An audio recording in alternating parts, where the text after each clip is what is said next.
हाँ जी दोस्तों, मैं एक बार फिर लैके हाजिर हो गई हाँ पार्ट 2 कुलदीप सिंह बिद्ध जी के नाल जो अपनी गलबात चल रही सी छड्ड के आप जी के नाल थोड़ी ब्रेक लई सीगी ते हुण फिर करते हैं उन्होंने निੱਘਾ स्वागत ते अगली जिहड़ी गलबात हैगी उन्होंने दे नाल करते जा रही। हाँ जी कुलदीप जी एक बार फिर तुहाडा स्वागत आपां करते हैं ते तुहाडा जिहड़ी ये सफ़र तुहाडीआं लिखतां दी आ ਪਹਿਲਾਂ ਤਾਂ ਪਹਿਲੇ ਪਾਰਟ ਵਿੱਚ ਆਪਾਂ ਤੁਹਾਡੇ ਨੋਵਲਸ ਜਿਹੜੇ ਸੀਗੇ ਉਹਦੇ ਉੱਪਰ ਗੱਲਬਾਤ ਕੀਤੀ ਆ ਤੇ ਹੁਣ ਆਪਾਂ ਤੁਹਾਡੀਆਂ ਜਿਹੜੀਆਂ ਕਹਾਣੀਆਂ ਲਿਖੀਆਂ ਹੋਈਆਂ ਆ ਤੇ ਉਹਨਾਂ ਤੇ ਗੱਲਬਾਤ ਕਰਾਂਗੇ। ਤੇ ਪਹਿਲੀ ਬੁੱਕ ਜਿਹੜੀ ਹੈਗੀ ਆ ਓਪਰੀ ਮਿੱਟੀ, ਇਹ ਤੁਹਾਡੀ ਪਹਿਲੀ ਬੁੱਕ ਆ? ਹਾਂਜੀ ਠੀਕ। ਓਪਰੀ ਮਿੱਟੀ ਮੇਰੀ ਕਹਾਣੀਆਂ ਦੀ ਕਿਤਾਬ ਜਿਹੜੀ ਹੈ ਇਹ ਸਨ 1988 ਵਿੱਚ ਛਪੀ ਸੀ। ਠੀਕ। मैं 70-71 ਤੋਂ 72 ਤੋਂ ਕਹਾਣੀਆਂ ਲਿਖਣੀਆਂ ਸ਼ੁਰੂ ਕੀਤੀਆਂ। ਉਹ ਛਪਦੀਆਂ ਰਹੀਆਂ ਵੱਖਰੀਆਂ ਅਖਬਾਰਾਂ ਵਿੱਚ, ਰਸਾਲਿਆਂ ਦੇ ਵਿੱਚ। ਫਿਰ ਮੇਰਾ ਮਨ ਕੀਤਾ ਵੀ ਇਹਨਾਂ ਨੂੰ ਇੱਕ ਜਗ੍ਹਾ ਦੇ ਉੱਤੇ ਇਕੱਠੀਆਂ ਕਰਕੇ ਇਹਦੀ ਕਿਤਾਬ ਛਪੀ ਜਾਏ। ਠੀਕ ਹੈ। ਸੋ ਮੇਰੀ ਪਹਿਲੀ ਕਿਤਾਬ ਜਿਹੜੀ ਸੀ 1988 ਵਿੱਚ ਛਪੀ ਸੀ ਔਰ ਇਸ ਕਿਤਾਬ ਦੇ ਨਾਲ ਥੋੜ੍ਹਾ ਜਿਹਾ ਮੇਰੀ ਜਿਹੜੀ ਇੰਟਰੋਡਕਸ਼ਨ ਸੀ, ਮੇਰੀ ਜਾਣਕਾਰੀ ਜਿਹੜੀ ਸੀ ਉਹ ਸਾਹਿਤਕ ਹਲਕਿਆਂ ਦੇ ਵਿੱਚ ਪਹੁੰਚ ਗਈ। ਠੀਕ। ਵੀ ਕੋਈ ਬੰਦਾ ਕਹਾਣੀ ਲਿਖਦਾ ਹੈ ਜੀ, ਕੁਲਦੀਪ ਸਿੰਘ ਬੇਦੀ ਉਹਦਾ ਨਾਮ ਹੈ। ਸੋ ਇਹ ਮੇਰੀ ਇੰਟਰੋਡਕਸ਼ਨ ਸੀਗੀ ਸਾਹਿਤ ਦੇ ਵਿੱਚ। ਠੀਕ ਹੈ। ਮੈਂ ਅਸਲ ਦੇ ਵਿੱਚ ਇੱਕ ਗੱਲ ਤੁਹਾਡੇ ਨਾਲ ਜ਼ਰੂਰ ਕਰਨੀ ਚਾਹੁੰਦਾ ਹਾਂ ਵੀ ਮੈਂ ਇੱਕ ਇਹੋ ਜਿਹਾ ਸਾਹਿਤਕਾਰ ਹਾਂ।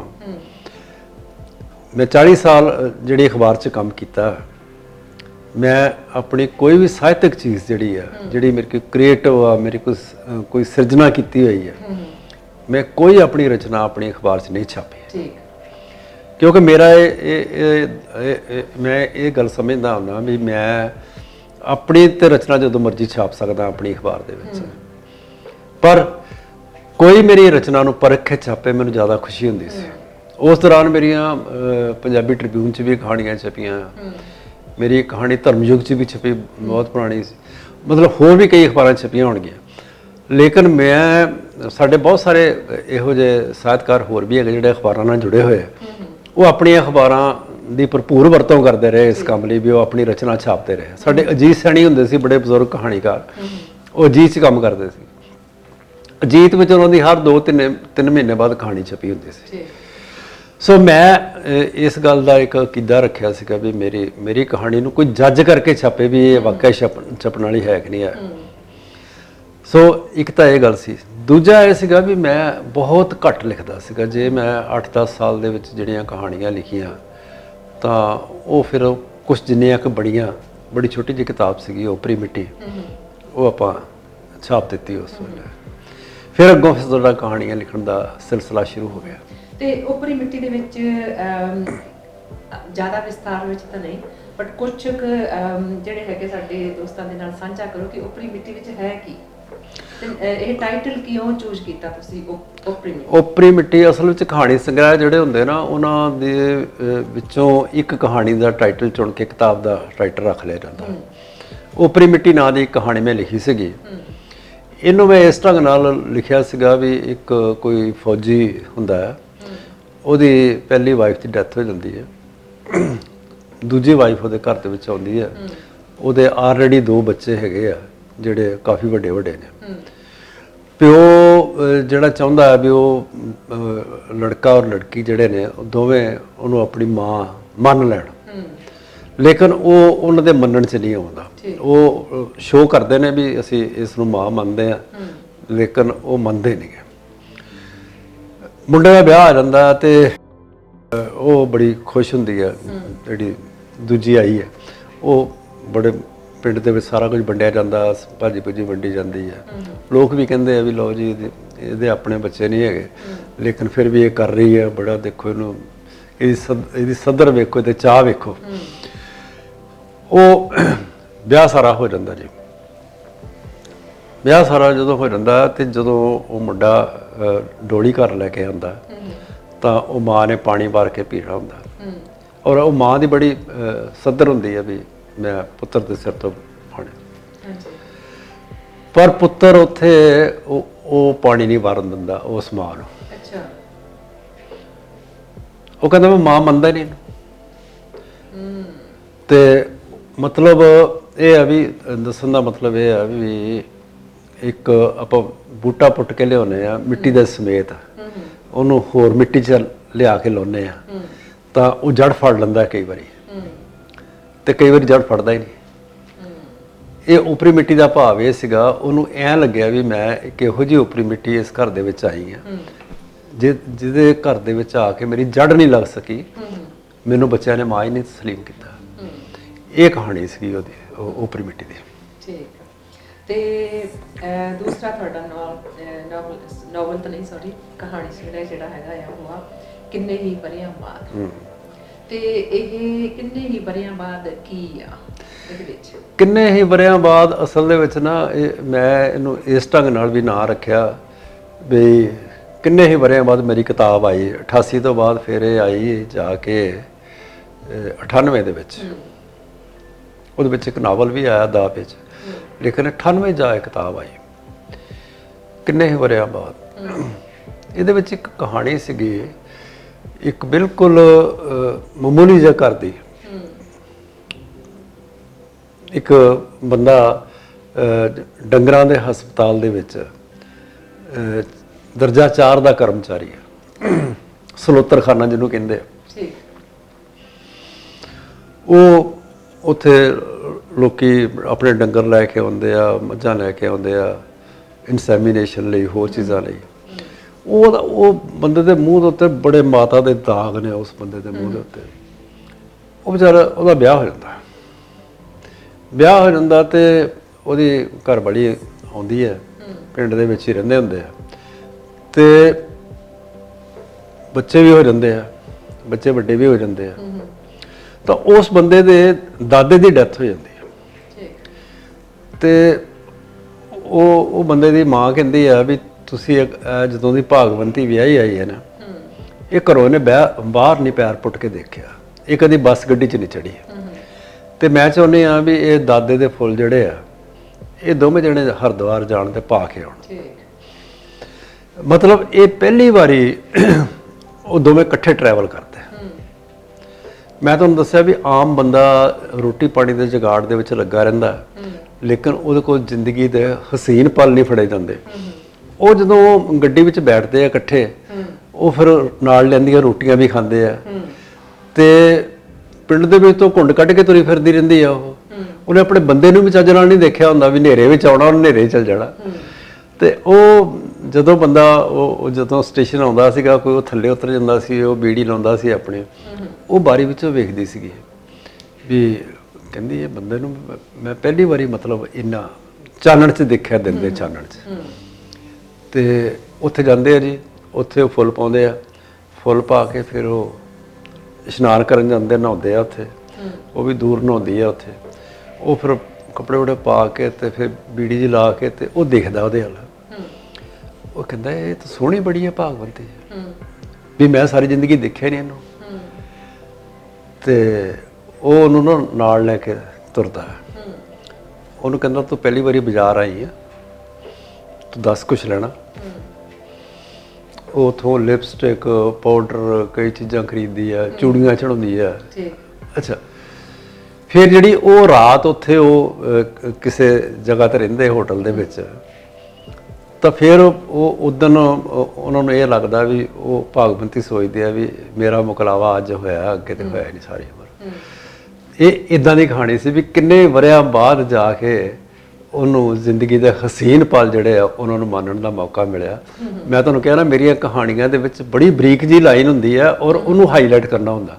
ਤੇ ਉਹ ਮੈਂ ਚੀਜ਼ ਇਹ ਹਾਈਲਾਈਟ ਕਰਨ ਦੀ ਕੋਸ਼ਿਸ਼ ਕੀਤੀ ਹੈ ਵੀ ਆਮ ਬੰਦਾ ਜਿਹੜਾ ਹੈ ਨਾ, ਉਹ ਇੱਕ ਮਸ਼ੀਨ ਵਾਂਗੂ ਕੰਮ ਕਰਦਾ ਹੈ ਆਪਣੇ ਪਰਿਵਾਰ ਨਾਲ ਵੀ।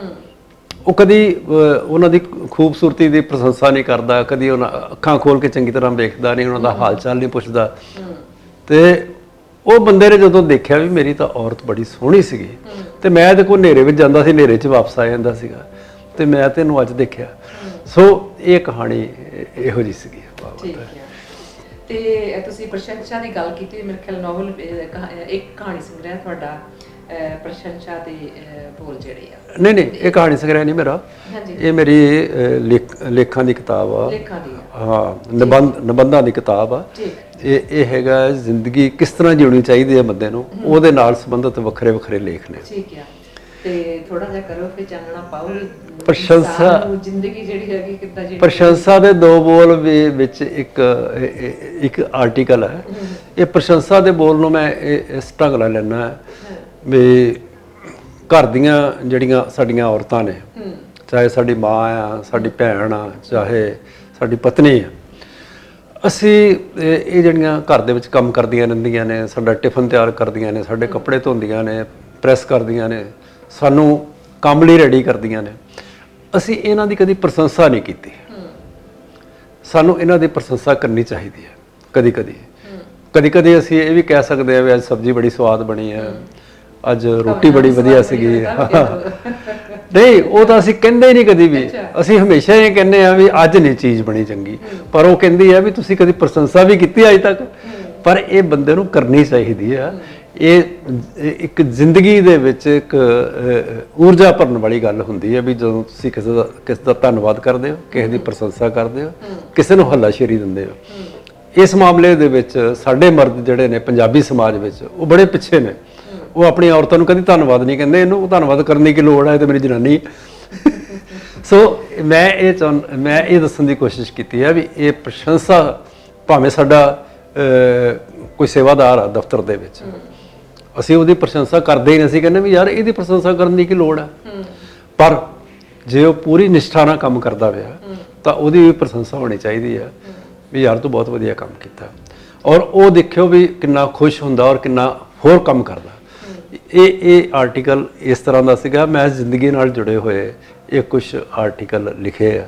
ਇਹਦੇ 'ਚ ਇੱਕ ਆਰਟੀਕਲ ਆ ਵੀ ਤੁਸੀਂ ਕਿਸੇ ਮਰੀਜ਼ ਦਾ ਹਾਲ ਚਾਲ ਪੁੱਛਣ ਜਾਂਦੇ ਹੋ ਹਸਪੀਟਲ ਦੇ ਵਿੱਚ, ਤੇ ਤੁਹਾਨੂੰ ਕਿੰਨਾ ਪੇਸ਼ ਆਉਣਾ ਚਾਹੀਦਾ, ਕਿਹੜੀ ਗੱਲ ਅਵੋਇਡ ਕਰਨੀ ਚਾਹੀਦੀ ਹੈ। ਉਹਦੀ ਬਿਮਾਰੀ ਨੂੰ ਉਹਨੂੰ ਵਧਾ ਚੜਾ ਕੇ ਨਹੀਂ ਪੇਸ਼ ਕਰਨਾ ਚਾਹੀਦਾ। ਇਹ ਨਹੀਂ ਕਹਿਣਾ ਚਾਹੀਦਾ ਉਹ ਫਲਾਣੇ ਬੰਦੇ ਨੂੰ ਵੀ ਇਹ ਬਿਮਾਰੀ ਸੀ, ਉਹ ਤਾਂ ਤੁਰ ਗਿਆ ਜੀ ਵਿਚਾਰਾ। ਨੋਰਮਲੀ ਹੁੰਦਾ ਆਪਣੇ ਘਰਾਂ ਵਿੱਚ ਇਹੀ ਆ ਕਿ ਜਦੋਂ ਅਸੀਂ ਮਰੀਜ਼ ਨੂੰ ਭਾਵੇਂ ਘਰ ਦੇਖਣ ਚਾਹੀਦਾ, ਚਾਹੇ ਜੇ ਹਸਪੀਟਲ ਐਡਮਿਟ ਹੋਵੇ, ਤੇ ਉਹ ਜਾ ਕੇ ਕਹੀਦਾ ਵੀ ਬਹੁਤ ਹੀ ਆ ਤਾਂ ਭਿਆਨਕ ਬਿਮਾਰੀ ਤੈਨੂੰ ਲੱਗੀ, ਫਲਾਣੇ ਨੂੰ ਆ ਸੀ, ਉਹ ਤਾਂ ਦਿਨਾਂ ਦੇ ਵਿੱਚ ਹੀ ਮੁੱਕ ਗਿਆ। ਬਿਲਕੁਲ ਤੇ ਇਹ ਗੱਲਾਂ ਫਿਰ ਇਹ ਅਵੋਇਡ ਕਰਨੀਆਂ ਚਾਹੀਦੀਆਂ। ਸੋ ਹਾਂ, ਫਿਰ ਤੁਹਾਡੀ ਪ੍ਰਾਹੁਣਚਾਰੀ ਤੁਸੀਂ ਜਦੋਂ ਕਰਦੇ ਹੋ ਕਿਸੇ ਦੀ, ਤੁਹਾਡੇ ਘਰ 'ਚ ਕੋਈ ਗੈਸਟ ਆਉਂਦਾ ਹੈ, ਤੁਸੀਂ ਉਹਦੇ ਨਾਲ ਕਿੱਦਾਂ ਪੇਸ਼ ਆਉਣਾ। ਜੇ ਤੁਸੀਂ ਟਰੈਵਲ ਕਰ ਰਹੇ ਹੋ, ਤੁਸੀਂ ਆਪਣੇ ਸਾਥੀ ਜਿਹੜੇ ਯਾਤਰੀ ਨੇ ਉਹਨਾਂ ਨਾਲ ਕਿੱਦਾਂ ਪੇਸ਼ ਆਉਣਾ। ਇਹੋ ਜਿਹੇ ਆਰਟੀਕਲ ਨੇ ਵੀ ਤਾਂ ਕਿ ਜ਼ਿੰਦਗੀ ਨੂੰ ਕੋਈ ਸੇਧ ਮਿਲ ਸਕੇ। ਕਿਉਂਕਿ ਮੈਂ ਇਹ ਆਪਣੇ ਜੀਵਨ ਦੇ ਵਿੱਚ ਵੇਖਿਆ ਵੀ ਜਦੋਂ ਅਸੀਂ ਕਿਤੇ ਸਫ਼ਰ ਕਰਦੇ ਹਾਂ, ਆਪਣੇ ਸਫ਼ਰ ਨੂੰ ਅਸੀਂ ਬਿਲਕੁਲ ਸੁਖਾਲਾ ਬਣਾਉਣਾ ਹੋਵੇ ਨਾ, ਤੇ ਆਪਣੇ ਨਾਲ ਜਿਹੜੇ ਸਹਿ ਯਾਤਰੀ ਆ ਉਹਨਾਂ ਦੀ ਮਦਦ ਕਰੀਏ, ਉਹਨਾਂ ਨਾਲ ਇਸ ਤਰ੍ਹਾਂ ਦਾ ਆਪਾਂ ਤਾਲਮੇਲ ਬਣਾ ਕੇ ਰੱਖੀਏ, ਅਗਲਾ ਕਹੇ ਯਾਰ ਇਹ ਤਾਂ ਬੰਦਾ ਕਮਾਲ ਦਾ। ਬਹੁਤ ਵਾਰੀ ਇਦਾਂ ਹੋਇਆ, ਇੱਕ ਵਾਰੀ ਤਾਂ ਇੱਕ ਬੰਦਾ ਮੇਰੇ ਨਾਲ ਸੀਟ 'ਤੇ ਲੜ ਪਿਆ, ਲੇਕਿਨ ਫਿਰ ਜਦੋਂ ਸੀਟ ਸਾਡੀ ਕਨਫਰਮ ਹੋਈ, ਉਹਦੀ ਕਨਫਰਮ ਹੋਈ ਤਾਂ ਬਹੁਤ ਦੂਰ ਕਨਫਰਮ ਹੋਈ, ਤੇ ਮੇਰੀ ਜਦੋਂ ਕਨਫਰਮ ਹੋਈ ਉਹਦੇ ਘਰਦਿਆਂ ਦੇ ਨਾਲ ਹੋ ਗਈ। ਫਿਰ ਉਹ ਬੰਦਾ ਕਹੇ ਮੈਂ ਇਹਨੂੰ ਕਿੱਦਾਂ ਕਹਾਂ ਵੀ ਤੂੰ ਉੱਥੇ ਚੱਲ ਜਾ। ਫਿਰ ਮੈਂ ਉਹਨੂੰ ਥੋੜਾ ਸੌਖਿਆ ਕੀਤਾ, ਮੈਂ ਕਿਹਾ ਭਾਈ ਸਾਹਿਬ ਤੁਸੀਂ ਇਸ ਸੀਟ 'ਤੇ ਆ ਜਾਓ।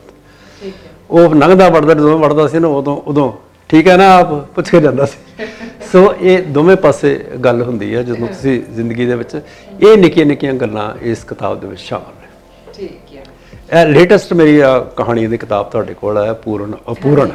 ਤੇ ਇਹ ਜਿਹੜੀ ਹੈਗੀ ਆ ਪੂਰਨ ਅਪੂਰਨ, ਹਾਂਜੀ ਹਾਂਜੀ, ਤੇ ਨਾ ਦੋ ਰੱਖਿਓ ਸਿਮਿਲਰ ਹੋ ਜਾਂਦਾ, ਇੱਕ ਪਾਸੇ ਪੂਰਨ ਕਰਤਾ, ਦੂਸਰੇ ਪਾਸੇ ਅਪੂਰਨ ਕਰਤਾ। ਤੇ ਇਹਦੇ ਪਿੱਛੇ ਕੀ ਆਪਾਂ ਕਹਿ ਲਈਏ, ਇਹ ਵੀ ਕਹਾਣੀ ਹੈ ਇਹਦੇ ਵਿੱਚ ਵੀ ਕਹਾਣੀ ਹੈ ਇੱਕ ਪੂਰਨ ਅਪੂਰਨ। ਇਹ ਵੀ ਤੁਸੀਂ ਕਹਿਣਾ ਫਿਰ ਔਰਤਾਂ ਦੀ ਗੱਲ ਕਰਦੇ, ਇਹਦੇ ਵਿੱਚ ਔਰਤ ਮਰਦ ਫਿਰ ਆਮੋ ਸਾਹਮਣੇ ਨੇ। ਇਸ ਦੇ ਵਿੱਚ ਉਹ ਜਿਹੜਾ ਕਰੈਕਟਰ ਆ ਉਹਦਾ ਨਾਮ ਹੀ ਪੂਰਨ ਆ। ਵੈਸੇ ਪੂਰਨ ਆ। ਜਦੋਂ ਔਰਤ ਉਹਨੂੰ ਪਹਿਲੀ ਵਾਰੀ ਮਿਲਦੀ ਹੈ ਨਾ, ਤੇ ਉਹ ਉਹਨੂੰ ਕਹਿੰਦੀ ਵੀ ਮੈਂ ਅੱਜ ਪੂਰਨ ਹੋ ਗਈ ਹਾਂ, ਤੈਨੂੰ ਮਿਲ ਕੇ ਤੂੰ ਮੈਨੂੰ ਪੂਰਿਆਂ ਕਰਤਾ। ਲੇਕਿਨ ਫਿਰ ਸਥਿਤੀ ਬਦਲਦੀ ਆ, ਉਸ ਔਰਤ ਦਾ ਪਤੀ ਮਰ ਜਾਂਦਾ। ਉਹ ਬੰਦਾ ਜਦੋਂ ਫੇਰ ਉਹਨੂੰ ਮਿਲਦਾ, ਉਹ ਪੂਰੀ ਦੀ ਪੂਰੀ ਚੇਂਜ ਹੋ ਜਾਂਦੀ, ਪੂਰੀ ਦੀ ਪੂਰੀ ਚੇਂਜ ਹੋ ਜਾਂਦੀ। ਉਹ ਕਹਿੰਦੀ ਮੈਨੂੰ ਥੋੜੀ ਜਿਹੀ ਮੈਂ ਇੱਥੇ ਕੰਫਿਊਜ਼ ਹੋ ਗਈ ਆ। ਔਰਤ ਜਿਹੜੀ ਦੇ ਨਾਲ ਤੁਸੀਂ ਕਹਿੰਦੇ ਮਿਲ ਕੇ ਸੰਪੂਰਨ ਹੋਈ ਆ, ਪੂਰਨ ਹੋਈ ਆ, ਉਹ ਉਹਦਾ ਹਸਬੰਡ ਸੀ ਜਾਂ ਉਹਦਾ ਨਾ ਉਹ ਦੂਜਾ ਬੰਦਾ ਸੀਗਾ। ਠੀਕ ਹੈ, ਦੂਜਾ ਬੰਦਾ ਸੀਗਾ। ਜਦੋਂ ਉਹ ਉਸ ਬੰਦੇ ਨੂੰ ਮਿਲਦੀ ਹੈ, ਨਵੇਂ ਬੰਦੇ ਨੂੰ, ਤਾਂ ਉਹਨੂੰ ਐ ਲੱਗਦਾ ਵੀ ਮੈਂ, ਕਿਉਂਕਿ ਉਹਦਾ ਆਪਣੇ ਪਤੀ ਤੋਂ ਬਹੁਤ ਤੰਗ ਆ, ਉਹ ਪਤੀ ਉਹਦੇ ਨਾਲ ਠੀਕ ਤਰ੍ਹਾਂ ਨਾਲ ਪੇਸ਼ ਨਹੀਂ ਆਉਂਦਾ। ਲੇਕਿਨ ਇਹ ਬੰਦਾ ਜਿਹੜਾ ਨਵਾਂ, ਇਹ ਐਸੇ ਢੰਗ ਨਾਲ ਉਹਨੂੰ ਪੇਸ਼ ਆਉਂਦਾ, ਉਹਨੂੰ ਲੱਗਦਾ ਵੀ ਇਹ ਬੰਦਾ ਮੈਨੂੰ ਪੂਰਨ ਕਰ ਸਕਦਾ। ਲੇਕਿਨ ਉਹ ਬੰਦਾ, ਉਹਦਾ ਜਿਹੜਾ ਪਤੀ ਹੈ, ਜਦੋਂ ਮਰ ਜਾਂਦਾ ਤਾਂ ਉਹ ਬੰਦਾ ਉਹਦੇ ਘਰ ਜਾਂਦਾ, ਉਹ ਸੋਚਦਾ ਵੀ ਹੁਣ ਉਹ ਉਸ ਬੰਦੇ ਵੱਲੋਂ ਫ੍ਰੀ ਹੋ ਗਈ ਹੈ, ਹੁਣ ਤੇ ਪੂਰਾ ਮੇਰੇ ਵਾਸਤੇ ਆ, ਮੈਂ ਇਹਨੂੰ ਪੂਰਨ ਕੀਤਾ ਹੈ। ਲੇਕਿਨ ਉਹ ਕਹਿੰਦੀ ਹੈ ਵੀ ਮੈਂ ਆਪਣੇ ਮੇਰਾ ਬੰਦਾ ਜਿਹੜਾ ਮਰ ਗਿਆ, ਮੈਂ ਉਹਦੇ ਜਾਣ ਤੋਂ ਬਾਅਦ ਅਪੂਰਨ ਹੋ ਗਈ। ਮੈਨੂੰ ਐਂ ਲੱਗਦਾ ਸੀਗਾ ਵੀ ਮੈਂ ਉਸ ਬੰਦੇ ਦੀ ਛਤਰ ਛਾਇਆ ਥੱਲੇ ਜਿੰਨੀ ਆਜ਼ਾਦੀ ਮਾਣ ਲਈ ਹੈ, ਉਹ ਆਜ਼ਾਦੀ ਮੇਰੀ ਅੱਜ ਖਤਮ ਹੋ ਗਈ ਹੈ। ਮੇਰੇ ਤੇ ਹਰ ਉਂਗਲਾ ਜੁੱਠੇਗੀ ਜਦੋਂ ਮੇਰੇ ਘਰ 'ਚ ਕੋਈ ਮਰਦ ਆਊਗਾ ਦੂਸਰਾ, ਉਹ ਮੈਨੂੰ ਲੋਕ ਪੁੱਛਣਗੇ ਇਹ ਕੌਣ ਆਇਆ ਸੀ ਅੱਜ ਤੇਰੇ ਘਰ 'ਚ। ਸੋ ਇਹ ਜਿਹੜਾ ਅਹਿਸਾਸ ਉਹਦੇ ਵਿੱਚ ਆ ਜਾਂਦਾ ਨਾ, ਇਹ ਉਹਨੂੰ ਫਿਰ ਉਹ ਤੋਂ ਦੂਰ ਲੈ ਜਾਂਦੀ ਹੈ। ਉਹਨੂੰ ਕਹਿੰਦੀ ਹੈ ਵੀ ਮੇਰਾ ਬੰਦਾ ਜਿਹੜਾ ਹੈ ਨਾ, ਮੇਰੀ ਆਜ਼ਾਦੀ ਆਪਣੇ ਨਾਲ ਹੀ ਲੈ ਗਿਆ ਮਰਨ ਵੇਲੇ। ਮੈਂ ਉਹਦੇ ਹੁੰਦਿਆਂ ਆਜ਼ਾਦ ਸੀਗੀ, ਪਰ ਹੁਣ ਮੇਰੇ ਖੰਭ ਕੱਟੇ ਗਏ, ਹੁਣ ਮੈਂ ਆਜ਼ਾਦੀ ਨਾਲ ਵਿਚਰ ਨਹੀਂ ਸਕਦੀ। ਇਹ ਕਹਾਣੀ ਸੀ। ਠੀਕ ਹੈ। ਤੇ ਤੁਸੀਂ ਵੀ ਕਹਿਣਾ ਕਿ ਕਿੱਦਾਂ ਕਿਦਾਂ ਦੇ ਕੁਐਸਚਨ ਮੇਰੇ ਕੋਲੋਂ ਪੁੱਛ ਰਹੀ ਆ ਜਿੰਦੀ, ਤੇ ਮੈਂ ਉੱਥੇ ਹੋਣੀ ਹੈ ਕਿ ਕਹਾਣੀਆਂ ਜਿਹੜੀਆਂ ਘੁੰਮ ਫਿਰ ਕੇ ਔਰਤ ਦੇ ਕਿਰਦਾਰ ਨੂੰ ਡਾਊਨ ਕਰਨ ਦੀ ਕਿਤੇ ਨਾ ਕਿਤੇ ਮੈਨੂੰ ਲੱਗਿਆ ਕਿ ਤੁਸੀਂ ਕੋਸ਼ਿਸ਼ ਤਾਂ ਨਹੀਂ, ਮੈਂ ਲਫ਼ਜ਼ ਵਰਤੂੰਗੀ ਕਿ ਇੱਕ ਸ਼ਾਦੀशुदा ਔਰਤ ਹੋ ਕੇ ਤੇ ਆਪਣੇ ਜਿੱਦਾਂ ਕਹਿੰਦੇ ਹੁੰਦੇ ਆ ਇੰਗਲਿਸ਼ ਵਿੱਚ, ਜਿੱਦਾਂ ਕਹਿੰਦੇ ਬਿਹਾਈਂਡ ਹਰ ਹਸਬੈਂਡਸ ਬੈਕ, ਵੀ ਪਰਾਏ ਮਰਦ ਨੂੰ ਮਿਲਦੀ ਆ ਤੇ ਆਪਣੇ ਆਪ ਨੂੰ ਉਹ ਇੱਕ ਸੁਸਾਇਟੀ ਦੇ ਵਿੱਚ ਇੱਕ ਉੱਚਾ ਕਿਰਦਾਰ ਦਿਖਾ ਲਿਆ ਉਹਨੇ ਕਿ ਹਸਬੈਂਡ ਦੇ ਮਰਨ ਤੋਂ ਬਾਅਦ ਵੀ ਮੈਂ ਹੋਰ ਪਰਾਈ ਮਰਦ ਨਾਲ ਆਪਣੇ ਸੰਬੰਧ ਨਹੀਂ ਬਣਾ ਸਕਦੀ। ਤੇ ਤੁਹਾਨੂੰ ਇਹ ਕਿਸੇ ਰਿਐਲਿਟੀ ਵਿੱਚ ਇਹ ਔਰਤ ਦਾ ਕਿਰਦਾਰ ਚੱਕਿਆ ਜਾਂ ਫਿਕਸ਼ਨ ਹੀ? ਬਿਲਕੁਲ ਫਿਕਸ਼ਨ ਨਹੀਂ ਹੋ ਸਕਦੀ। ਮੈਂ ਤੁਹਾਨੂੰ ਦੱਸਿਆ ਵੀ ਇੱਕ ਲਾਈਨ ਜਿਹੜੀ ਹੈ ਨਾ, ਜਿਹਦੇ ਉੱਤੇ ਆਪਾਂ ਕਹਾਣੀ ਬੇਸ ਕਰਦੇ ਆ, ਉਹ ਫਿਕਸ਼ਨ ਨਹੀਂ ਹੁੰਦੀ ਕਦੇ ਵੀ, ਉਹ ਓਰੀਜਨਲ ਹੁੰਦੀ ਆ। ਲੇਕਿਨ ਆਪਾਂ ਉਹ ਜਿਹੜੀ ਓਰੀਜਨੈਲਿਟੀ ਆ, ਉਹ ਜਿਹੜੀ ਅਸਲੀਅਤ ਆ, ਉਹਨੂੰ ਹੋਰ ਸੱਚਾ ਬਣਾ ਕੇ ਪੇਸ਼ ਕਰਨਾ, ਸਾਨੂੰ ਫਿਰ ਥੋੜੀ ਜਿਹੀ ਫਿਕਸ਼ਨ ਉਹਦੇ ਵਿੱਚ ਪਾਉਣੀ ਪੈਂਦੀ ਹੈ। ਇਹਦੇ ਵਿੱਚ ਜਿਹੜੀ ਤੁਸੀਂ ਗੱਲ ਕਰ ਰਹੇ ਹੋ ਨਾ, ਇਹ ਕਿਤੇ ਔਰਤ ਨੂੰ ਡਾਊਨ ਨਹੀਂ ਕੀਤਾ। ਤੁਹਾਨੂੰ ਲੱਗਿਆ ਉਹ ਔਰਤ ਜਿਹੜੀ ਹੈ ਉਹ ਹਰ ਤਰ੍ਹਾਂ ਦੀ ਆਜ਼ਾਦੀ ਮਾਣਨਾ ਚਾਹੁੰਦੀ ਹੈ, ਲੇਕਿਨ ਉਹਦਾ ਹਸਬੈਂਡ ਨਹੀਂ ਦੇ ਰਿਹਾ ਉਹਨੂੰ ਆਜ਼ਾਦੀ, ਉਹ ਚੁਰਾਉਂਦੀ ਹੈ, ਫਿਰ ਸਮਾਂ ਚੁਰਾਉਂਦੀ ਹੈ। ਤੁਸੀਂ ਆਜ਼ਾਦੀ ਕਿਸ ਚੀਜ਼ ਨੂੰ ਕਹਿੰਦੇ ਆ? ਮੈਂ ਆਜ਼ਾਦੀ ਇਸ ਚੀਜ਼ ਨੂੰ ਕਹਿੰਦਾ ਵੀ ਇੱਕ ਔਰਤ ਤੁਹਾਡੇ ਘਰ 'ਚ ਕੰਮ ਕਰਦੀ, ਤੁਹਾਡੀ ਪਤਨੀ ਹੈ, ਤੁਸੀਂ ਉਹਨੂੰ ਕੀ ਪਤਨੀ ਵਾਲਾ ਮਾਣ ਸਤਿਕਾਰ ਦੇ ਰਹੇ ਹੋ? ਕੀ ਤੁਸੀਂ ਉਹਨੂੰ ਆਪਣੇ ਬੱਚਿਆਂ ਦੀ ਮਾਂ ਮੰਨ ਰਹੇ ਹੋ? ਕੀ ਤੁਸੀਂ ਉਹਦੀ ਡਿਗਨਿਟੀ ਦਾ ਧਿਆਨ ਰੱਖ ਰਹੇ ਹੋ? ਉਹ ਔਰਤ ਜਿਹੜੀ ਹੈ ਸੈਕਟਰੀਏਟ 'ਚ ਕੰਮ ਕਰਦੀ ਹੈ, ਉਹ ਬੰਦਾ ਬੈਂਕ 'ਚ ਕੰਮ ਕਰਦਾ, ਲੇਕਿਨ ਉਹਦੇ ਨਾਲ ਹੇਠਲੇ ਪੱਧਰ ਦੇ ਉੱਤੇ ਆ, ਉਹਨੂੰ ਸਰਕਾਰੀ ਗੱਡੀ ਲੈਣ ਆਉਂਦੀ ਹੈ ਬਕਾਇਦਾ। ਉਹ ਆਪਣਾ ਮਾਣ-ਤਾਣ ਕਹਿੰਦੀ ਜਿੱਦਾਂ ਦਾ ਮੈਨੂੰ ਦਫ਼ਤਰ 'ਚ ਮਾਣ-ਤਾਣ ਮਿਲਦਾ, ਮੇਰਾ ਹਸਬੈਂਡ ਵੀ ਤਾਂ ਮੇਰੀ ਇਸ ਗੱਲ ਨੂੰ ਪ੍ਰਵਾਨ ਕਰੇ, ਲੇਕਿਨ ਉਹ ਪ੍ਰਵਾਨ ਕਰਨ ਲਈ ਤਿਆਰ ਨਹੀਂ।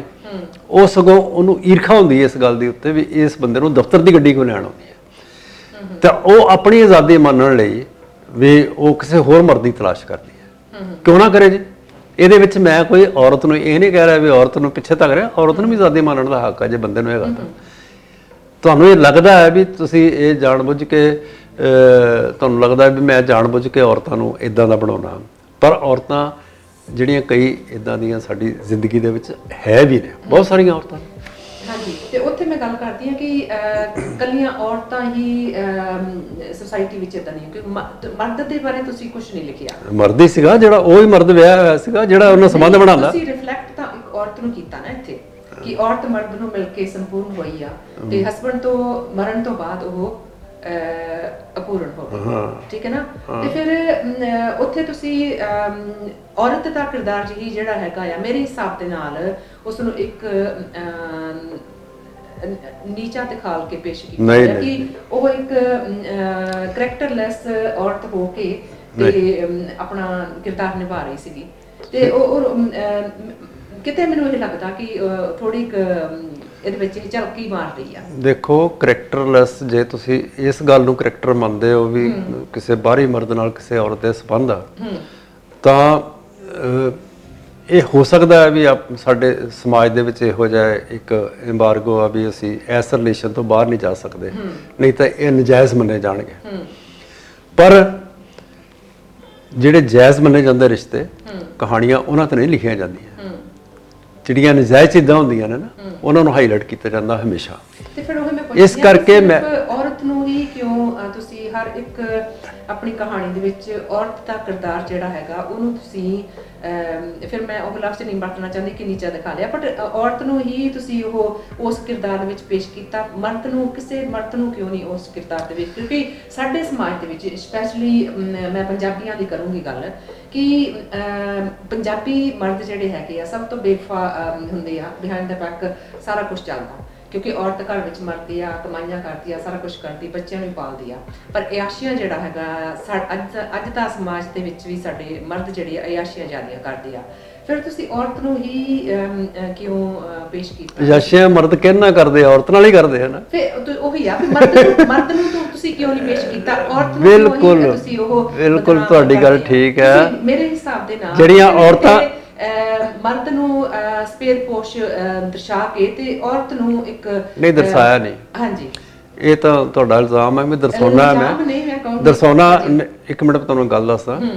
ਔਰਤ ਕਹਾਣੀਕਾਰਾਂ ਜਿਹੜੀਆਂ ਨੇ ਨਾ, ਉਹ ਲਿਖਦੀਆਂ ਪਈਆਂ ਨੇ ਮਰਦਾਂ ਦੀਆਂ ਕਰਤੂਤਾਂ।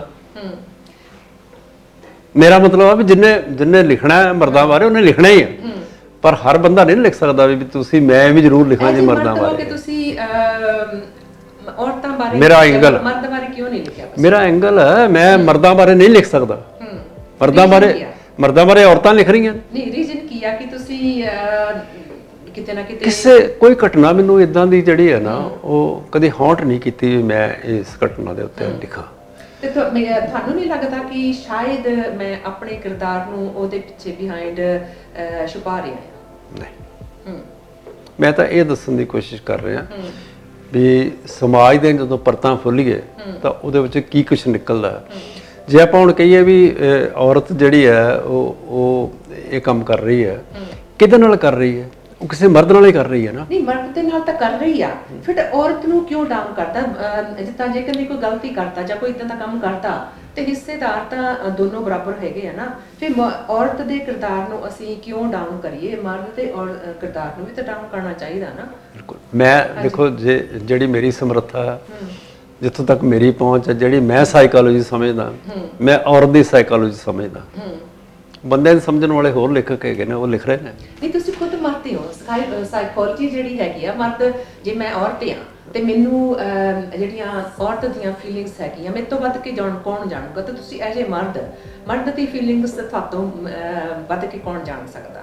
ਤੇ ਮਰਦਾਂ ਬਾਰੇ ਫਿਰ ਕਿਉਂ ਨਹੀਂ ਲਿਖਿਆ ਕਿ ਮਰਦ ਜਿਹੜੇ ਹੈਗੇ ਉਹਨਾਂ ਦੇ ਜਿਹੜੇ ਸਪੇਦ ਪੋਸ਼ ਆਪਣੇ ਆਪ ਨੂੰ ਕਹਾਉਣ ਵਾਲੇ ਸੋਸਾਇਟੀ ਦੇ ਵਿੱਚ ਵੀ ਉਹਨਾਂ ਦੇ ਜਿਹੜੇ ਕਿਰਦਾਰ ਹੈਗੇ ਆ, ਉਹਨਾਂ ਬਾਰੇ ਕਿਉਂ ਨਹੀਂ ਫਿਰ ਤੁਸੀਂ ਲਿਖ ਸਕਦੇ? ਉਹ ਵੀ ਲਿਖਾਂਗਾ ਜਿੱਥੇ ਮੈਨੂੰ ਲੱਗੂਗਾ ਵੀ ਮਰਦ ਸ਼ੋਸ਼ਣ ਕਰ ਰਿਹਾ ਵਾ। ਇਸ ਕਹਾਣੀ ਦੇ ਵਿੱਚ ਜਿਹੜਾ ਕਿਰਦਾਰ ਹੈ ਨਾ, ਇਹ 'ਚ ਔਰਤ ਮਰਦ ਦਾ ਸ਼ੋਸ਼ਣ ਕਰਦੀ ਹੈ, ਦੋਵਾਂ ਦਾ ਕਰਦੀ ਹੈ। ਉਹ ਆਪਣੇ ਹਸਬੰਡ ਦਾ ਵੀ ਕਰਦੀ ਹੈ ਔਰ ਪਰਾਏ ਬੰਦੇ ਦਾ ਵੀ ਕਰਦੀ ਹੈ, ਔਰ ਅਖੀਰ ਦੇ ਉੱਤੇ ਉਹਨੂੰ ਮੂੰਹ ਤੋੜ ਕੇ ਜਵਾਬ ਦੇ ਦਿੰਦੀ ਹੈ। ਇੱਥੇ ਤਾਂ ਮਰਦ ਦਾ ਉਹਨੇ ਪਰਚੇ ਉਧੇੜ ਦਿੱਤੇ ਫੜ ਕੇ ਵੀ ਤੂੰ ਮੇਰੇ ਘਰ 'ਚ ਆਇਆ ਕਿੱਦਾਂ, ਜਦ ਕਿ ਉਹ ਆਪ ਹੀ ਪਹਿਲਾਂ ਉਹਦੇ ਕੋਲ ਜਾਂਦੀ ਹੈ, ਆਪ ਹੀ ਪਹਿਲਾਂ ਜਾਂਦੀ ਹੈ। ਫਿਰ ਉਹ ਇਦਾਂ ਕਿ ਨਹੀਂ, ਮੈਨੂੰ ਇਹ ਹੈਗਾ ਕਿ ਤੁਸੀਂ ਹਰ ਇੱਕ ਆਪਣੀ ਸਟੋਰੀ ਦੇ ਵਿੱਚ ਔਰਤ ਨੂੰ ਹੀ ਡਾਊਨ ਦਿਖਾ ਲਿਆ, ਠੀਕ ਹੈ ਨਾ? ਉਹ ਤੁਹਾਨੂੰ ਲੱਗਦਾ ਔਰਤ ਮਰਦ ਜਿਹੜਾ ਹੈਗਾ ਆ, ਜੇ ਔਰਤ ਮਰਦ ਦੇ ਕੋਲ ਜਾਂਦੀ ਆ, ਜੇ ਮਰਦ ਦੇ ਵਿੱਚ ਆਪਣੇ ਇੰਨੀ ਕੁ ਸ਼ਕਤੀ ਹੈਗੀ ਆ ਕਿ ਆਪਣੇ ਸੈਲਫ ਕੰਟਰੋਲ ਕਰੇ, ਤੇ ਕੌਣ ਔਰਤ ਜਿਹੜੀ ਹੈਗੀ ਆ ਉਹਦੇ ਕੋਲ ਆ ਜਾਊਗੀ? ਇਹੋ ਗੱਲ ਜੇ ਔਰਤਾਂ ਦੇ ਵਿੱਚ ਹੋਵੇ ਤਾਂ ਕਿਹੜੀ ਔਰਤ ਹੈ ਜਿਹੜੀ ਮਰਦ ਕੋਲ ਚਲ ਜਾਏਗੀ? ਦੋਵੇਂ ਗੱਲਾਂ ਨੇ ਨਾ। ਸੋ ਇਸ ਕਰਕੇ ਨਾ, ਨਹੀਂ, ਤੁਹਾਨੂੰ ਲੱਗਦਾ ਹਰ ਬੰਦੇ 'ਚ ਸਮਰੱਥਾ ਨਹੀਂ ਹੁੰਦੀ ਹਰ ਤਰ੍ਹਾਂ ਦੀ ਚੀਜ਼ ਲਿਖਣ ਦੀ। ਤੁਸੀਂ ਮੈਨੂੰ ਕਹੋ ਵੀ ਇੱਕ ਧਾਰਮਿਕ ਸੀਰੀਅਲ ਲਿਖਣਾ ਵਾ, ਮੇਰੀ ਸਮਰੱਥਾ ਨਹੀਂ ਹੈਗੀ, ਮੈਂ ਨਹੀਂ ਲਿਖ ਸਕੂੰਗਾ। ਨਹੀਂ, ਉਹ ਤਾਂ ਟੋਟਲੀ ਡਿਫਰੈਂਟ ਹੋ ਗਿਆ ਨਾ, ਠੀਕ ਹੈ? ਹਾਂਜੀ। ਤੇ ਤੁਸੀਂ ਜੇ ਕਹੋ ਵੀ ਤੁਸੀਂ ਇਸ ਖੇਤਰ ਬਾਰੇ ਕਹਾਣੀ ਕਿਉਂ ਨਹੀਂ ਲਿਖੀ, ਹੋਰ ਕੋਈ ਲਿਖ ਲੂਗਾ। ਮੈਂ ਕੋਈ ਠੇਕਾ ਲਿਆ ਵੀ ਹਰ ਬਾਰੇ ਮੈਂ ਹੀ ਲਿਖਾਂ। ਸੋ ਇਸ ਕਰਕੇ ਜੋ ਮੈਂ ਲਿਖਣਾ ਉਹ ਮੈਂ ਲਿਖਣਾ, ਔਰ ਮੈਂ ਡਟ ਕੇ ਲਿਖਣਾ। ਜੇ ਮੈਂ ਔਰਤ ਨੂੰ ਸਮਝਿਆ ਹੋਇਆ ਤਾਂ ਉਹਦੇ ਵਿੱਚ ਮਰਦ ਜਿਹੜਾ ਹੈ ਨਾ ਉਹ ਵੀ ਬਰਾਬਰ ਦਾ ਭਾਈਵਾਲ ਆ। ਮਰਦ ਜਿਹੜਾ ਇੱਥੇ ਜਦੋਂ ਤੁਸੀਂ ਇਹ ਮੇਰੀ ਕਹਾਣੀ ਪੜ੍ਹੋਗੇ ਨਾ, ਇਹ ਤੁਹਾਨੂੰ ਲੱਗੇਗਾ ਵੀ ਇਹ ਔਰਤ ਹੀ ਉਸ ਮਰਦ ਦੀ ਝੋਲੀ 'ਚ ਪੈਂਦੀ ਹੈ ਜਾ ਕੇ। ਫਿਰ ਮੁੜ ਕੇ ਇਹੀ ਔਰਤ ਆ ਜਿਹੜੀ ਮੁੜ ਕੇ ਆਪਣੇ ਹਸਬੈਂਡ ਦੇ ਮਰਨ ਤੋਂ ਬਾਅਦ ਉਹਦੀਆਂ ਪਤੀ ਦੀਆਂ ਤਾਰੀਫਾਂ ਕਰਦੀ ਆ ਔਰ ਕਹਿੰਦੀ ਆ ਮੇਰੇ ਘਰੋਂ ਤੂੰ ਚਲੇ ਜਾ, ਹੁਣ ਤੂੰ ਮੇਰੇ ਘਰ 'ਚ ਨਹੀਂ ਆ ਸਕਦਾ। ਸੋ ਤੁਸੀਂ ਜੇ ਇਹਨੂੰ ਕਹਿੰਦੇ ਹੋ ਵੀ ਔਰਤ ਨੂੰ ਡਾਊਨ ਕੀਤਾ, ਔਰਤ ਨੂੰ ਡਾਊਨ ਨਹੀਂ ਕੀਤਾ, ਔਰਤ ਨੂੰ ਤਾਂ ਸਟੈਂਡ ਕੀਤਾ ਮੈਂ। ਤੇ ਆਪਾਂ ਚੱਲਦੇ ਹਾਂ ਤੁਹਾਡੇ ਸਫ਼ਰਨਾਮੇ ਵੱਲ। ਸਫ਼ਰਨਾਮਾ, ਇਹਦੇ ਪਿੱਛੇ ਕਿੱਥੇ ਕਿੱਥੇ ਸਫ਼ਰ ਕੀਤੇ ਆ, ਤਾਂ ਕੀ ਇਹਦੇ ਵਿੱਚ ਹੈਗਾ ਆ? ਸਫ਼ਰਨਾਮਾ ਇਹ ਮੈਂ ਤਾਂ ਬੜਾ ਛੋਟਾ ਜਿਹਾ ਸਫ਼ਰਨਾਮਾ, ਇਹਨੂੰ ਸਪੇਨ ਦੇ ਵਿੱਚ, ਸਪੇਨ ਦੀ ਰਾਜਧਾਨੀ ਹੈ ਬਾਰਸੀਲੋਨਾ। ਬਾਰਸੀਲੋਨਾ ਇੱਕ ਇਹੋ ਜਿਹੀ ਸਟੇਟ ਹੈ ਜਿੱਥੇ 1972 ਦੇ ਵਿੱਚ ਓਲੰਪਿਕਸ ਹੋਏ ਸੀਗੇ। 72 'ਚ ਕਿ 92 'ਚ ਮੈਨੂੰ ਥੋੜਾ ਡਾਊਟ ਹੈ। ਓਲੰਪਿਕ ਖੇਡਾਂ ਹੋਈਆਂ ਸੀ। ਓਲੰਪਿਕ ਖੇਡਾਂ ਦੇ ਦੌਰਾਨ ਹੀ ਉਸ ਸ਼ਹਿਰ ਨੂੰ ਬੜਾ ਸੁੰਦਰ ਬਣਾਇਆ ਸੀ। ਔਰ ਜਦੋਂ ਮੈਂ ਯੂਰਪ ਦੀ ਯਾਤਰਾ ਤੇ ਗਿਆ ਤੇ ਮੈਂ ਬਾਰਸੀਲੋਨਾ ਨੂੰ ਚੁਣਿਆ ਵੀ ਮੈਨੂੰ ਇੱਥੇ ਜਾਣਾ ਚਾਹੀਦਾ ਕਿਉਂਕਿ ਉੱਥੇ ਟੂਰਿਸਟ ਬਹੁਤ ਜਾਂਦਾ। ਔਰ ਮੈਂ ਉੱਥੇ ਜਾ ਕੇ ਉਹਦੇ ਵਿੱਚ ਜੋ ਮੈਂ ਉੱਥੇ ਦੇਖਿਆ, ਅਸਲ 'ਚ ਸਫ਼ਰਨਾਮੇ ਵਿੱਚ ਇਹ ਹੁੰਦਾ ਵੀ ਤੁਸੀਂ ਕਿਸੇ ਦੂਸਰੇ ਮੁਲਕ 'ਚ ਜਾਂਦੇ ਹੋ, ਦੂਸਰੇ ਕਲਚਰ 'ਚ ਜਾਂਦੇ ਹੋ, ਦੂਸਰੇ ਲੋਕਾਂ 'ਚ ਜਾਂਦੇ ਹੋ, ਤੇ ਤੁਸੀਂ ਆਪਣੇ ਲੋਕਾਂ ਦੇ ਨਾਲ ਉਹਨਾਂ ਦਾ ਕੰਪੈਰੀਜ਼ਨ ਕਰਦੇ ਹੋ, ਆਪਣੇ ਕਲਚਰ ਨਾਲ ਕਰਦੇ ਹੋ, ਤੇ ਫਿਰ ਲੋਕਾਂ ਨੂੰ ਦੱਸਦੇ ਹੋ ਵੀ ਬਾਰਸੀਲੋਨਾ ਦੇ ਲੋਕ ਇਹੋ ਜਿਹੇ ਨੇ, ਸਾਡੇ ਲੋਕ ਇਹੋ ਜਿਹੇ ਨੇ। ਸੋ ਇਹਦੇ ਵਿੱਚ ਵੀ ਉਹੀ ਜ਼ਿਕਰ ਹੈ ਵੀ ਉੱਥੇ ਸਾਡੇ ਜਿਹੜੇ ਪੰਜਾਬੀ ਕਹਿੰਦਾ ਜਿਹੜੇ ਸਾਡੇ ਹਿੰਦੁਸਤਾਨੀ ਉੱਥੇ ਰਹਿੰਦੇ ਨੇ, ਉੱਥੇ ਘੱਟੋ ਘੱਟ ਜਦੋਂ ਜਿਨ੍ਹਾਂ ਦਿਨਾਂ 'ਚ ਮੈਂ ਗਿਆ ਸੀਗਾ ਉੱਥੇ 250-300 ਪਰਿਵਾਰ, ਸਿੰਧੀ ਪਰਿਵਾਰ ਜਿਹੜੇ ਰਾਜਸਥਾਨ ਤੋਂ ਗਏ ਨੇ ਬਹੁਤੇ, ਸਿੰਧੀ ਪਰਿਵਾਰ ਉੱਥੇ ਬਹੁਤ ਰਹਿੰਦੇ ਸੀ। ਔਰ ਸਿੰਧੀ ਪਰਿਵਾਰ ਦੇ ਇੱਕ ਹੋਟਲ ਦੇ ਵਿੱਚ ਮੈਂ ਜਾ ਕੇ ਠਹਿਰਿਆ ਸੀਗਾ ਔਰ ਸਾਡੇ ਫੈਮਿਲੀ ਰਿਲੇਸ਼ਨ ਉਹਨਾਂ ਬੰਦਿਆਂ ਨਾਲ ਬਣ ਗਿਆ ਸੀਗਾ ਉੱਥੇ। ਉਹਨਾਂ ਸਾਨੂੰ ਇੰਨਾ ਪਿਆਰ ਦਿੱਤਾ ਵੀ ਹਿੰਦੁਸਤਾਨ ਤੋਂ ਆਏ। ਸੋ ਉਹਨਾਂ ਲੋਕਾਂ ਬਾਰੇ ਇਹ ਕਿਤਾਬ ਲਿਖੀ ਸੀਗੀ। ਔਰ ਜਦੋਂ ਅਸੀਂ ਆਏ ਸੀ ਵਾਪਸ ਉੱਥੋਂ ਤਾਂ ਉਹ ਲੋਕ ਲਿਟਰਲੀ ਰੋ ਰਹੇ ਸੀਗੇ ਵੀ ਤੁਸੀਂ ਉੱਥੋਂ ਦੇ ਜਿਹੜੇ ਮੁਸਲਮਾਨ ਪਾਕਿਸਤਾਨ ਤੋਂ ਆਏ ਸੀਗੇ, ਉਹ ਸਾਨੂੰ ਆਪਣੇ ਹੋਟਲਾਂ ਦੀ ਇਨਾਗੂਰੇਸ਼ਨ, ਇੱਕ ਉੱਥੇ ਮੁਸਲਮਾਨ ਨੇ ਹੋਟਲ ਦੀ ਇਨਾਗੂਰੇਸ਼ਨ ਕਰਨੀ ਸੀ, ਖੋਲ੍ਹਣਾ ਸੀਗਾ, ਤਾਂ ਉਹ ਸਾਨੂੰ ਕਹਿਣ ਆਏ ਵੀ ਤੁਸੀਂ ਸਾਡੇ ਹੋਟਲ ਦਾ ਮਹੂਰਤ ਕਰੋ। ਔਰ ਸਾਨੂੰ ਬੜੀ ਵਧੀਆ ਗੱਲ ਲੱਗੀ ਵੀ ਸਾਡਾ ਗੁਆਂਢੀ ਮੁਲਕ ਆ ਜਿਹਨੂੰ ਅਸੀਂ ਦੁਸ਼ਮਣ ਸਮਝਦੇ ਹਾਂ, ਉਹਨਾਂ ਦੇ ਲੋਕ ਜਿਹੜੇ ਨੇ ਉਹ ਸਾਡੇ ਮੁਲਕ ਦੇ ਲੋਕਾਂ ਨੂੰ ਕਿੰਨਾ ਪਿਆਰ ਕਰਦੇ ਆ, ਉਹ ਵੀ ਗੱਲ ਸਾਹਮਣੇ ਆਈ। ਸੋ ਇਹੋ ਜਿਹੀਆਂ ਗੱਲਾਂ ਇਹਦੇ ਸਫ਼ਰਨਾਮੇ ਸ਼ਾਮਲ।